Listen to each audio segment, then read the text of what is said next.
Hey small group leaders, how's it going? It is so good to see you, and I'm excited to tell you something. It is time, it is the perfect time right now to stop and take a look around your small group and realize how amazing God is. Like how cool is it that He is able to bring people of all sorts of different backgrounds and different stories and bring us together and put us in an environment where we can challenge and encourage and support one another. And so I want to tell you as a leader, it is so good to take moments to look around and realize what you've got in the middle of your small group. How amazing is it that people showed up and put themselves in a place to be challenged and changed and encouraged along in their walk.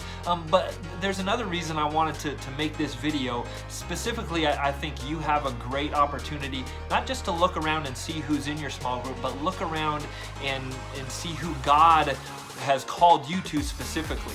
There's one aspect of being a leader where we get to pour ourselves out. We get to pour ourselves into other people's lives. We get to share who God's made us, and we get to invest in others.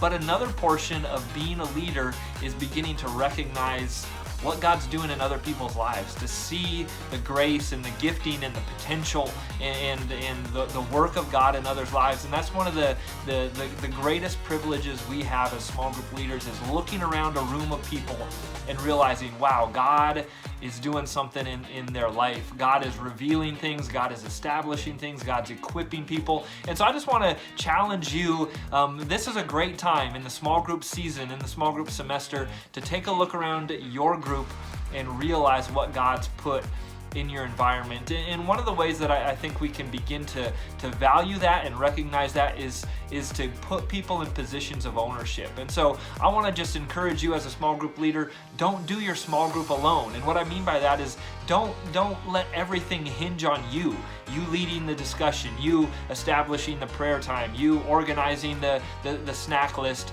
Look for ways to draw other people into processes. Look for ways to give other people weight of ownership and responsibility within your group. That is one of the ways that not only do we pour out and lead from what God's given us, but we give others an opportunity. We draw out from them the things God's done in their lives. And so take a minute this upcoming week, this upcoming small group, and look around your room and ask yourself, what is God doing? What is God wanting to do in that person's life? And how can I draw them into that? How can I provoke them in that direction? And look for ways to include them in on group ownership. Put somebody in charge of organizing snacks. Put somebody in charge of leading a prayer time. Ask somebody to share their testimony. Ask somebody, go out on a limb and ask somebody to lead next week's discussion.